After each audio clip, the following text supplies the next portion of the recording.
কিয়ামতের দিন সুদখোররা পাগল অবস্থায় তারপরে কিয়ামতের ময়দানে উঠবে।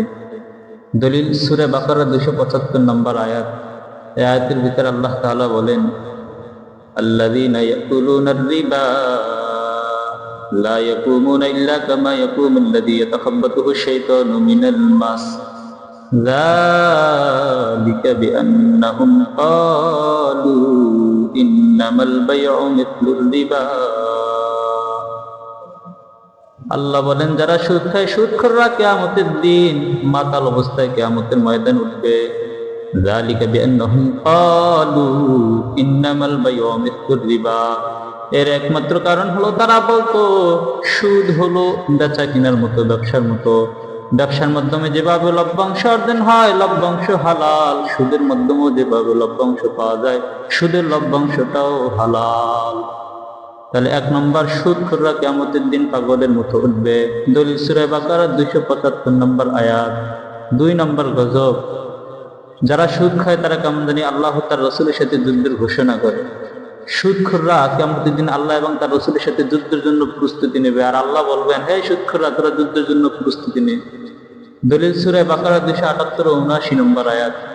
আল্লাহ তাআলা বলেন, ইয়া আইয়ুহাল্লাযীনা আমানুত্তাকুল্লাহ ওয়া যারু মা বাকিয়া মিনার রিবা ইন কুনতুম মুমিনিন।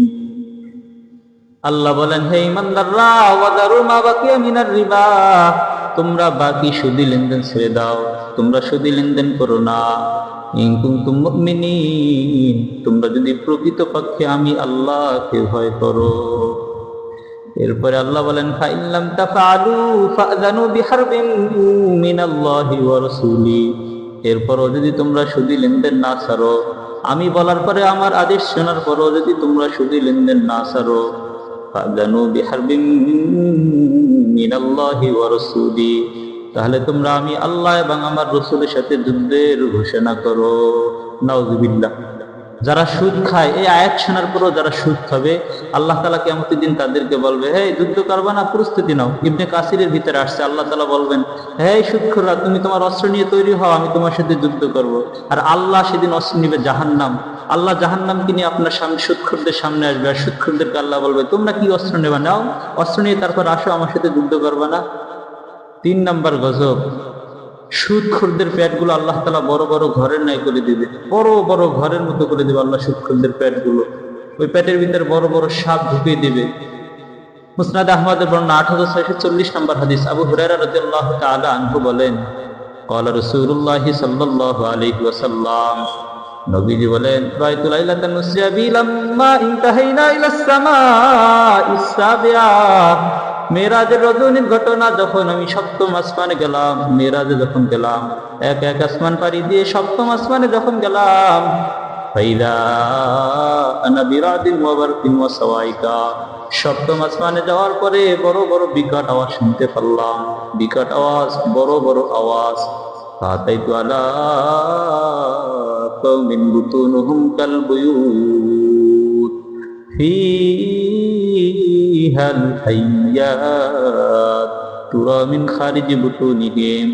তখন একদল লোকদেরকে দেখলাম, তাদের পেটগুলো কাল বুয়ুত, বড় বড় ঘরের ন্যায়।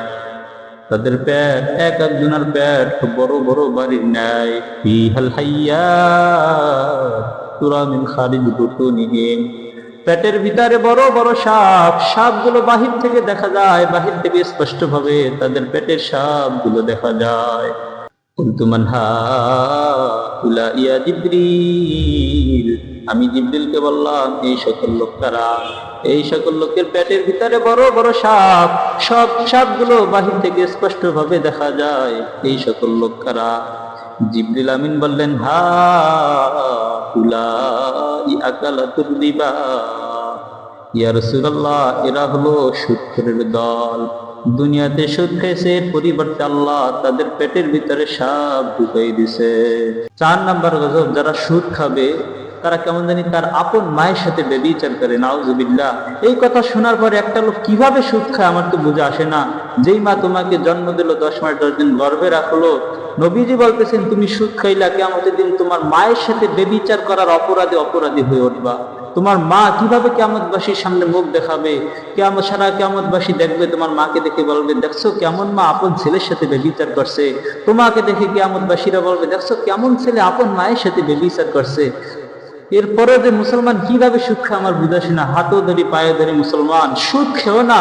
যে মা তোমাকে জন্ম দিল সেই মাকে তুমি কিয়ামতবাসীর সামনে ব্যভিচারী ছেলের সাথে ব্যভিচারের অপরাধী উঠাবা, এমনটা করো না। ইবনে মাজার বর্ণনা 2274 নম্বর হাদিস। আবু হুরায়রা রাদিয়াল্লাহু তাআলা আনহু এই হাদিসের বর্ণনাকারী, তিনি বলেন, ক্বালা রাসূলুল্লাহ সাল্লাল্লাহু আলাইহি ওয়াসাল্লাম, নবীজি বলেন, আর-রিবা সাবউনা হুবা, সুদ এটা এত বড় মারাত্মক অপরাধ, সাবউনা হুবা, এই সুদ খাওয়া 70টি অপরাধের সমান। কোন ব্যক্তি যদি সুদ খায় সেই ব্যক্তি এত বড় অপরাধ করলো, কেমন জানি সে 70টি অপরাধ করলো। আইসারুহা আইয়ানকিহার রাজুলু উম্মা, সব থেকে ছোট অপরাধ হলো আপন মায়ের সাথে ব্যভিচার করা। আইসারুহা আইয়ানকিহার রাজুলু উম্মা, সব থেকে ছোট অপরাধ হলো আপন মায়ের সাথে ব্যভিচার করা।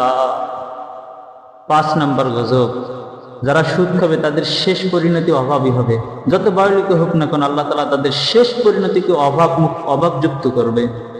শুআবুল ঈমানিল বাইহাকী বর্ণনা 5512 নম্বর হাদিস। ক্বালা রাসূলুল্লাহ সাল্লাল্লাহু আলাইহি ওয়াসাল্লাম, নবীজি বলেন, মা আকতারা আহাদুম মিনার রিবা ইল্লা কানা আকিবাতু আমরিহি ইলা কিল্লা, যে ব্যক্তি যত বেশি সুদ খাবে, ইল্লা কানা আকিবাতু আমরিহি ইলা কিল্লা, তার শেষ পরিণতি তত অভাবী হবে। 6 নম্বর, সুদখোরদের উপরে নবীজি সাল্লাল্লাহু আলাইহি ওয়াসাল্লামের লানত। যার সুপারিশ ছাড়া জান্নাতে যাওয়া যাবে না, কিন্তু আপনি আমি যদি সুদ খাই, নাউযুবিল্লাহ, নবীজির লানত আপনার এবং আমার উপরে। আল্লাহ তুমি আমাদের সবাইকে সুদের ভয়াবহতা থেকে হেফাজত করো আল্লাহ। মুসলিম শরীফের বর্ণনা 1598 নম্বর হাদিস। জাবের রাদিয়াল্লাহু তাআলা আনহু বর্ণনা করেন, قال رسول الله صلى الله عليه وسلم أكل الربا وموكلا وكاتبه وشاهديه وقال هم سواء। জাবের রাদিয়াল্লাহু আনহু বলেন, নবীজি সাল্লাল্লাহু আলাইহি ওয়াসাল্লাম লানা কালা রিবা, সুদখোরদের উপরে লানত করছেন। যারা সুদ খায় তাদের উপরে নবীজির লানত। ওয়া মুকিলা, যারা সুদ দেয় তাদের উপরও লানত। ওয়া কাতিবা, যারা সুদের লেনদেন নোটিশে লিপিবদ্ধ করে রাখে, দলিল স্বরূপ লিপিবদ্ধ করে রাখে, তাদের উপরও নবীজির লানত। ওয়া শাহিদাই, সুদের ব্যাপারে যারা সাক্ষী থাকে তাদের উপরও নবীজির লানত। ওয়া ক্বালা হুম সাওয়া, অপরাধের ব্যাপারে সুদ যে খায়, সুদ যে দেয়, সুদের লেনদেন যে লেখে, সুদের ব্যাপারে যারা সাক্ষী থাকে সবাই বরাবর। 7 নম্বর, সুদখোররা কিয়ামত পর্যন্ত রক্তের সমুদ্রের ভিতরে হাবুডুবু খেতে থাকবে। তারা চাবে রক্তের ভিতর থেকে কিনারে আসতে চাবে, রক্তের নদী থেকে তারা কিনারে আসতে চাবে, কিন্তু পারবে না। কিয়ামত পর্যন্ত রক্তের ভিতরে তাদের হাবুডুবু খেতে হবে। সহিহ বুখারীর বর্ণনা 2085 নম্বর হাদিস। সামর ইবনে জুনদুব রাদিয়াল্লাহু তাআলা আনহু বলেন, ক্বালা রাসূলুল্লাহ সাল্লাল্লাহু আলাইহি ওয়াসাল্লাম, নবীজি বলেন, রাআইতুল লাইলাতা রাজুলাইন আতায়ানি ফাখরাজানি ইলা আরদিন মুকাদ্দাসা। নবীজি বলেন, আমি রাত্রেবেলা স্বপ্নে দেখলাম দুইজন ব্যক্তি আমার কাছে আসলো। ফাখরাজানি ইলা আরদিন মুকাদ্দাসা, তারা আমাকে বাইতুল মুকাদ্দাস, আরদে মুকাদ্দাসের দিকে নিয়ে গেল। ফান্তালাকনা হাত্তা আতাইনা আলা নাহরিন মিন দাম, ওই দুইজন ব্যক্তির সাথে আমিও চলতে লাগলাম, হাঁটতে লাগলাম। আমরা অগ্রসর হইতেছি, হাঁটতেছি। হাত্তা আতাইনা আলা নাহরিন মিন দাম, হঠাৎ করে আমাদের সামনে বড় একটি সমুদ্র দেখতে পারলাম, রক্তের সমুদ্র। সমুদ্রের ভিতরে কোনো পানি নাই, পানির পরিবর্তে সব রক্ত আর রক্ত। ফীহি রাজুলুন কায়িমুন ওয়া আলা ওয়াসাতিন নাহরি রাজুলুন বাইনা ইয়াদাইহি হিজারা, সমুদ্রের ভিতরে এক ব্যক্তি দেখলাম, রক্তের ভিতরে হাবুডুবু খায়, বারবার সাঁতরে কিনারে আসতে চায়, কিন্তু কিনারে আসতে পারে না। আর সমুদ্রের পাশে এক ব্যক্তি দাঁড়ানো, ওই ব্যক্তির সামনে অনেকগুলো পাথর রাখা। ভালো করে বুঝবেন, তাহলে এক ব্যক্তির সমুদ্রের ভিতরে রক্তের ভিতরে হাবুডুবু খায়, আর এক ব্যক্তি নদীর কিনারে দাঁড়ানো, তার সামনে অনেকগুলো পাথর রাখা। فأقبل الرجل الذي في النار فإذا أراد الرجل أن يخرج رمى الرجل بحجر في فيه فرده حيث كان। সমুদ্রের ভিতরে হাবুডুবু খানেওয়ালা সমুদ্রের ভিতরের ব্যক্তি যখনই কিনারে আসতে চায়, সাঁতরাইয়া নদীর কিনারে আসতে চায়, তখনই কিনারে থাকা ব্যক্তি একটি পাথর তার মুখের উপরে নিক্ষেপ করে। যখনই পাথরটা তার মুখের উপরে নিক্ষেপ করে, ফারাদ্দাহু হাইতু কান, পাথরের আঘাত ওই ব্যক্তি আবার মাজারে চলে যায়। فجعل كلما جاء ليقتدر ما فيه بحجر فيرجو كما كان।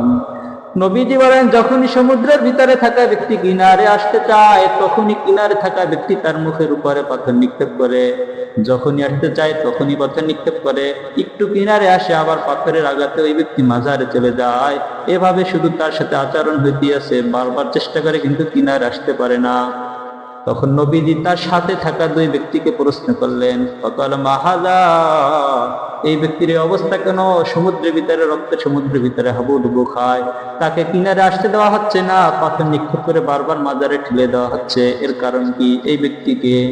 তখন তারা বললেন, ফকাল আল্লাযী রাআইতাহু ফিন নাহরি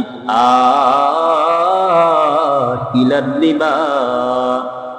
তখন পাশে থাকা ব্যক্তিরা বলল, ইয়া রাসূলুল্লাহ, যাকে আপনি সমুদ্রের ভিতরে রক্তের ভিতরে হাবুডুবু খেতে দেখলেন, আকিলার রিবা, এই ব্যক্তি হলো সুদখোর।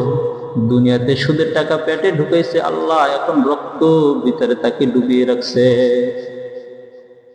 8 নম্বর, সুদ যারা খায়, সুদ তাদেরকে ধ্বংস করে দেবে। সুদ এটা ধ্বংসাত্মক জিনিস, যারাই সুদ খাবে আল্লাহ তাদেরকে ধ্বংস করে দেবে। মুসলিম শরীফের বর্ণনা 89 নম্বর হাদিস। ক্বালা রাসূলুল্লাহি সাল্লাল্লাহু আলাইহি ওয়াসাল্লাম, নবীজি বলেন, ইজতানিবুস সাবাল মুবিকাত, সাহাবাদেরকে লক্ষ্য করে বললেন, তোমরা 60টি ধ্বংসাত্মক জিনিস থেকে বেঁচে থাকো, 60টি ধ্বংসাত্মক জিনিস থেকে বেঁচে থাকো। ইলা ইয়া রাসূলুল্লাহ মা হুন্না, সাহাবারা বললেন, ইয়া রাসূলুল্লাহ, 60টি ধ্বংসাত্মক জিনিস কি?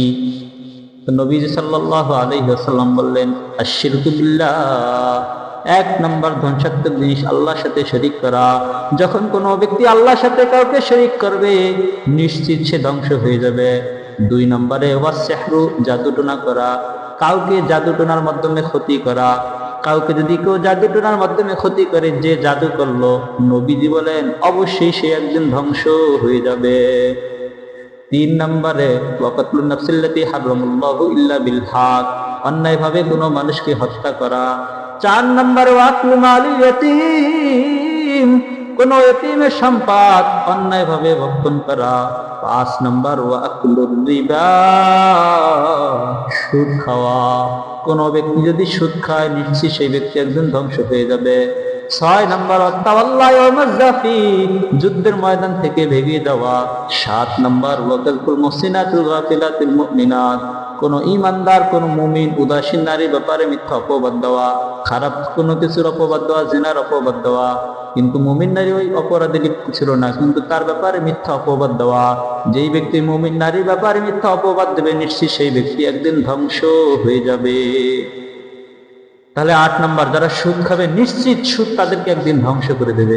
9 নম্বর, যে এলাকার মানুষ সুদ খাবে, যারা সুদ খাবে, তাদের এলাকায় আল্লাহ আযাব দেওয়া বৈধ মনে করেন। আল্লাহ কোন এলাকায় আযাব দিতে চান না, কিন্তু যখন কোন এলাকার মানুষ সুদি লেনদেন শুরু করে দিবে, কোন এলাকার মানুষ সুদ খাওয়া শুরু করবে, নবীজি বলেন তখন ওই এলাকার লোকদের উপরে আল্লাহ আযাব দেওয়া বৈধ মনে করেন। মুস্তাদরাকে হাকিমের বর্ণনা 2288 নম্বর, 2288 নম্বর হাদিস। আব্দুল্লাহ ইবনে আব্বাস রাদিয়াল্লাহু তাআলা আনহুমা বলেন, নাহা রাসূলুল্লাহ সাল্লাল্লাহু আলাইহি ওয়াসাল্লাম আন তুশতারাত সামারাতু হাত্তা তুতআমা, কোন ফল পরিপক্ক হওয়ার আগে বেচাকিনা করতে নবীজি নিষেধ করেছেন। ওয়া ক্বালা ইযা যাহারা যিনা ওয়ার রিবা ফি ক্বরিয়াতিন ফাকাদ আহাল্লু বিআনফুসিহিম আযাবাল্লাহ, যখন কোন এলাকার ভিতরে সুদি লেনদেন, জিনা ব্যভিচার বেশি ভাবে বৃদ্ধি পাবে, যখন কোন এলাকার মানুষ বেশি করে সুদি লেনদেন শুরু করবে, জিনা ব্যভিচারে লিপ্ত হবে, ফাকাদ আহাল্লু বিআনফুসিহিম আযাবাল্লাহ, তখন তাদের উপরে, ওই এলাকার উপরে আল্লাহ আযাব দেওয়া বৈধ মনে করে। আল্লাহ কোন এলাকায় আযাব দিতে চায় না, কিন্তু যে এলাকার মানুষ সুদি লেনদেন করে, জিনা ব্যভিচার করে, ওই এলাকায় আযাব দেওয়া আল্লাহ বৈধ মনে করে। 10 নম্বর, সুদ খাওয়া এটা একটি কিয়ামতের আলামত। যখন দেখা যাবে সুদি লেনদেন ব্যাপক হারে বৃদ্ধি পাইতেছে, তখন মনে করতে হবে কিয়ামত অতি সন্নিকটে। ইমাম হাইসামি রহমতুল্লাহি আলাইহির একটি কিতাব আছে মাজমাউজ জাওয়ায়েদ ওয়া মানবাউল ফাওয়ায়েদ। এই কিতাবের 6582 নম্বর হাদিস। আব্দুল্লাহ ইবনে মাসউদ রাদিয়াল্লাহু তাআলা আনহু বলেন, বাইনা ইয়াদাই সাআতি ইয়াযহারুজ জিনা ওয়ার রিবা ওয়াল খাম। কিয়ামতের আগ মুহূর্তে জিনা, ব্যভিচার, সুদী লেনদেন এবং মদ্যপান ব্যাপক হারে বৃদ্ধি পাবে। যখন দেখবা তোমরা সুদী লেনদেন, মদ্যপান, জিনা, ব্যভিচার ব্যাপকভাবে প্রকাশ পেয়েছে, তখন মনে করবা কিয়ামত অতি সন্নিকটে। 11 নম্বর গজব, সুদ। যারা সুদ খাবে, সুদখোরদের চেহারা শুয়োরের চেহারায় রূপান্তরিত হওয়ার সম্ভাবনা থাকে। যখন তখন যে কোনো সময় তাদের চেহারা শুয়োরের চেহারায় রূপান্তরিত হওয়ার সম্ভাবনা থাকে। 12 নম্বর গজব, যারা সুদ খাবে, সুদখোরদের উপরে আল্লাহ ভূমিধসের গজব দেওয়ার সম্ভাবনা থাকে। যখন তখন তারা ভূমিধসে মারা যাবে। 13 নম্বর গজব, সুদখোরদের উপর আল্লাহ তাআলা পাথরের বৃষ্টি বর্ষণ করার সম্ভাবনা থাকে। পাথরের বৃষ্টি বর্ষণ করে তারপরে সুদখোরদেরকে আল্লাহ তাআলা ধ্বংস করে দেওয়ার সম্ভাবনা থাকে। 14 নম্বর গজব, প্রচন্ড বাতাস এসে সুদখোরদেরকে আল্লাহ তাআলা ধ্বংস করে দেওয়ার সম্ভাবনা থাকে। যারা সুদ খাবে, এই 4টা গজব যখন তখন তাদের উপরে আসতে পারে। দলিল মুস্তাদরাকে হাকিমের বর্ণনা 8826 নম্বর হাদিস। আবু উমামা রাদিয়াল্লাহু তাআলা আনহু বলেন, قال رسول الله صلى الله عليه وسلم يبيت قوم من هذه الأمة على طعام وشراب ولهو। আমার উম্মতের একদল লোক, তারা রাত্রেবেলা আনন্দ উল্লাস, খাবারের আয়োজনের ভিতরে রাত্র কাটাবে। রাত্রেবেলা তারা আনন্দ উল্লাস করবে, খাবারের সুন্দর সুন্দর খাবার রান্না করবে। ফায়ুসবিহুনা কাদ মুসিহু খানাজির। সকালবেলা উঠে দেখবে তাদের চেহারাগুলো শুয়োরের চেহারায় রূপান্তরিত হয়ে গেছে। তাদেরকে আর মানুষের মতো দেখা যায় না, তাদের দিকে তাকালে মনে হয় শুয়োর। ওয়ালাইক সাফান নবী কাবা ইলা ফিহা ফি দুয়ারিন মিনহা। তাদের কোন কোন গোত্রের ভিতরে ভূমিধস হবে, তাদের কোন কোন বাড়ির ভিতরে ভূমিধস হবে। হাত্তা ইউসবিহু ফায়াকুলু কুসিবাল্লাইলাতা বিবানি ফুলান কুসিবাল্লাইলাতা বিদা। যখন সকালবেলা হবে, সকালবেলা লোকেরা বলা বলি করবে, গত রাত্রে, আজ রাত্রে অমুক বাড়ির লোক ভূমিধসে মারা গেছে, আজ রাত্রে অমুক বংশের লোক, অমুক গোত্রের লোক ভূমিধসে মারা গেছে। তাহলে 1 নম্বর গজব, তাদের চেহারাগুলো শুয়োরের চেহারায় রূপান্তরিত হওয়ার সম্ভাবনা থাকে। 2 নম্বরে নবীজি বললেন, তাদের উপরে ভূমিধস হবে।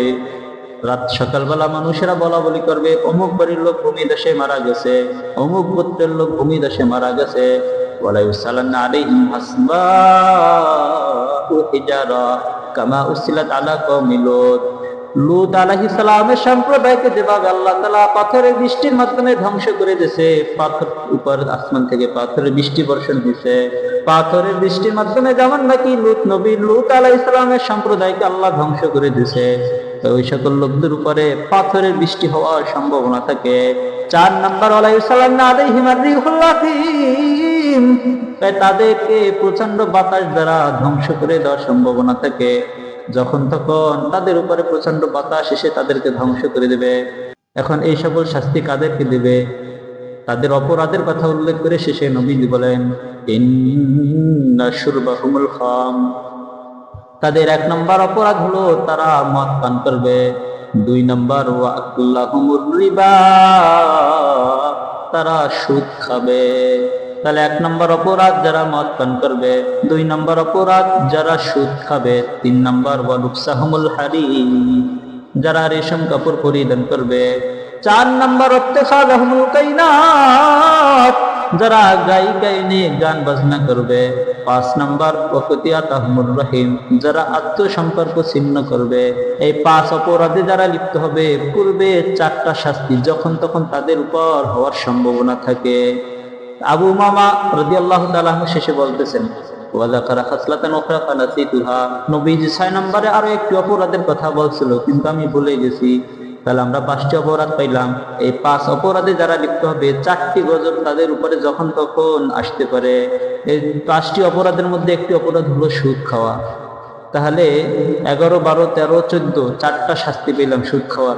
15 নম্বর গজব, যে এলাকার লোকেরা সুদ খাবে, ওই এলাকার লোকদেরকে আল্লাহ তাআলা অভাব অনাটনের ভিতরে রাখবে। যারাই সুদ খাবে তাদেরকে আল্লাহ তাআলা ওই সুদখোরদের উসিলায় পরিপূর্ণ এলাকার লোকদেরকে, গোত্রের লোকদেরকে আল্লাহ তাআলা অভাব অনাটনের ভিতরে রাখবে। দলিল মুসনাদ আহমদের বর্ণনা 17822 নম্বর হাদিস। ক্বালা রাসূলুল্লাহি সাল্লাল্লাহু আলাইহি ওয়াসাল্লাম, নবীজি বলেন, মা মিন কওমিন ইয়াযহারু ফীহিমুর রিবা ইল্লা উকিযু বিসসানা, যে এলাকার লোকদের ভিতরে সুদী লেনদেন বৃদ্ধি পাবে, যে এলাকার লোকেরা সুদী কারবারে লিপ্ত হবে, ইল্লা উকিযু বিসসানা, ওই এলাকায় আল্লাহ তাআলা খাদ্যের অভাব দেবে, অভাব অনাটন দিবে। ওমা মিন কওমিন ইয়াযহারু ফীহিমুর রুশা ইল্লা উকিযু বিররুবি, আর যে এলাকার ভিতরে ঘুষের লেনদেন বৃদ্ধি পাবে, ঘুষি কারবারি বৃদ্ধি পাবে, ইল্লা উকিযু বিররুবি, ওই এলাকার ভিতরে আল্লাহ তাআলা ভয় ঢেলে দিবে, ওই এলাকার পুরুষদের ভিতরে আল্লাহ ভয় দিয়ে দিবে, ওই এলাকার পুরুষরা হয়ে যাবে কাপুরুষ। তাহলে আমরা সুদের ব্যাপারে কোরআন ও হাদিস থেকে 15টি গজব জানলাম। এই কথাগুলো দলিল দিয়ে কেন বলতেছি জানেন? খুব কষ্ট লাগে। 2024-এর শুরুর দিকে আমি একটা প্রোগ্রামে গেছিলাম, তা আমার সাথে আরেকজন বক্তা ছিল, ওই বক্তা আলোচনা করতেছে, আলোচনার এক পর্যায়ে বলতেছে, ওই সুদের আলোচনা করার কারণে আমার মসজিদের চাকরি চলে গেছে।